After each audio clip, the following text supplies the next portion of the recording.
Para entender um pouco mais esse atual panorama da gripe aviária em aves silvestres no país, eu convido aqui o Flávio Pereira Veloso, graduado em Medicina Veterinária pela UFMG e atualmente exerce a coordenação estadual de vigilância epidemiológica na Companhia Integrada de Desenvolvimento Agrícola de Santa Catarina, SIDASC.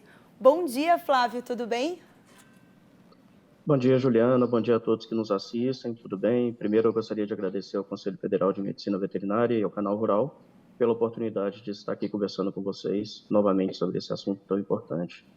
Nós que te agradecemos. Então, vamos às perguntas, né? Após o registro desses casos de gripe aviária, Flávio, em aves silvestres, quais são as orientações que devem ser seguidas para manter o Brasil com status de livre de influenza aviária nas granjas comerciais? Basicamente é aquilo que a gente sempre repete, né, Juliana? As medidas de biossegurança são essenciais para evitar que essa doença entre nas granjas comerciais, né?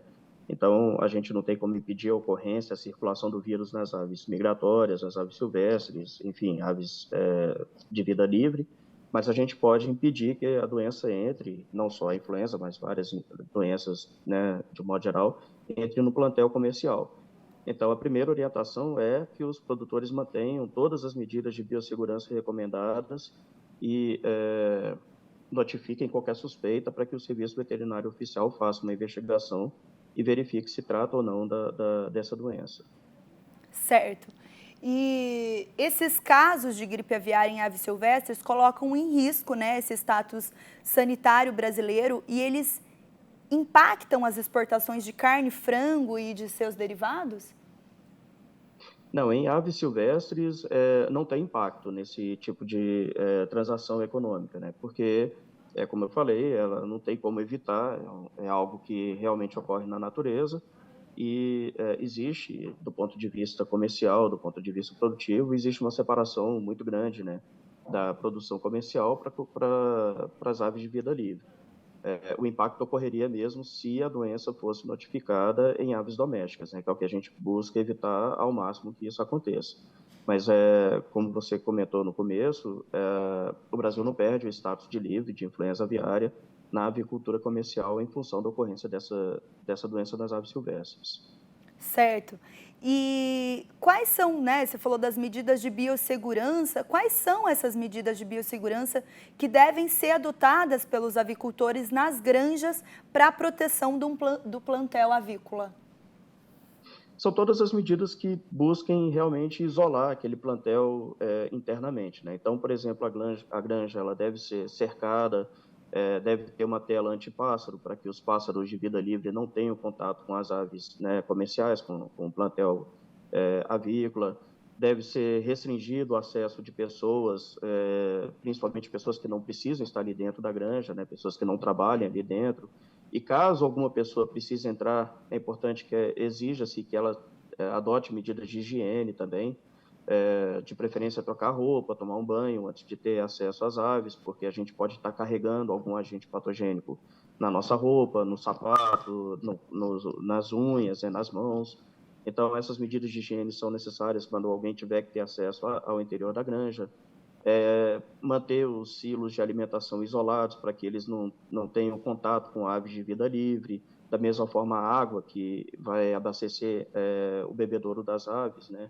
Deve ser também sempre isolado para que as aves também de vida livre não tenham acesso a esse conteúdo, enfim. São todas as medidas que são recomendadas pelo Serviço Veterinário Oficial, pelas empresas, né, que trabalham no sistema de integração, para evitar realmente que o exterior tenha acesso ao interior da granja, né? Certo. Quais são as recomendações para o avicultor familiar de subsistência, né? A vigilância e o controle da gripe aviária são responsabilidades de todos. Então, qual que é o papel do médico veterinário e do avicultor na cadeia de vigilância e controle da gripe aviária? É claro que a gente não tem condições de exigir que a produção de subsistência tenha as mesmas medidas de biossegurança que uma granja comercial, mas o ideal é sempre que também eles tenham esse cuidado de tentar isolar essas aves que eles produzem, até para a própria segurança, né?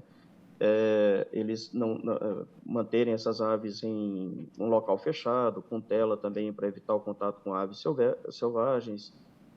E sempre que tiverem alguma suspeita, alguma de alta no curto espaço de tempo, sempre que tiverem algum sintoma de aves com apatia ou com sintoma respiratório ou digestivo, né, diarreia, esse tipo de coisa, comunicar ao serviço veterinário oficial. Ou, no caso das granjas comerciais, principalmente, elas têm muito acesso aos veterinários das empresas de integração ou das cooperativas, também são sempre os nossos porta-vozes, né, as nossas sentinelas nesse processo de vigilância, então eles também podem ser comunicados, no caso de alguma suspeita, para que inicie o atendimento e comunique o serviço veterinário oficial. Então, a importância do veterinário é crucial nesse processo, né? O médico veterinário ele tem um papel de salvaguardar a saúde do plantel comercial e da saúde humana também, com certeza. Certo. E como deve ser feita essa notificação, né? Por telefone? Como que a pessoa pode entrar em contato com esse serviço veterinário oficial?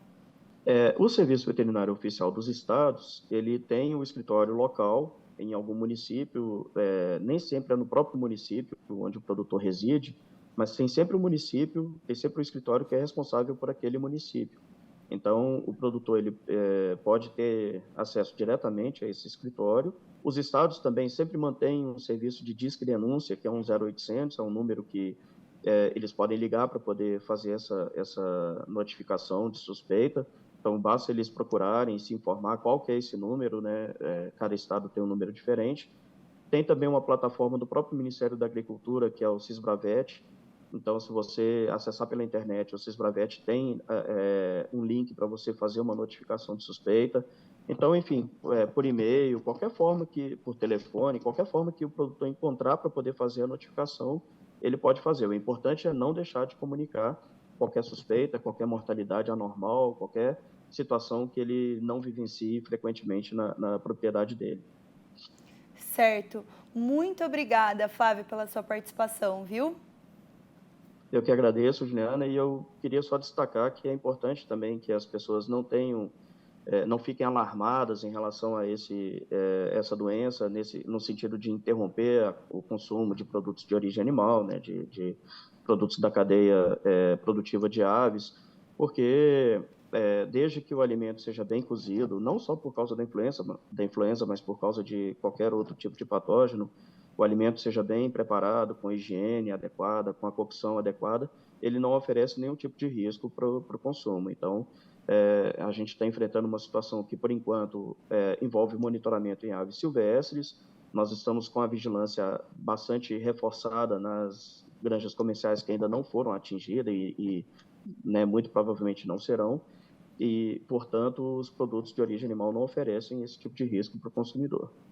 Recado importante aí para os consumidores, né, Flávio? Para todo mundo saber que não tem Isso. risco na hora de consumir. Obrigada, viu? Perfeito. Médicos veterinários e zootecnista, o recadastramento do sistema CFMV-CRM-VES é digital. Se você ainda não fez, atualize os seus dados e receba a nova cédula profissional aí na sua casa. Você receberá no formato físico a nova versão digital. Por 2 anos, os profissionais que fizerem o recadastramento digital de forma voluntária receberão a nova cédula de identidade profissional gratuitamente. Acesse esse QR Code que está aparecendo aqui na tela e tenha mais informações.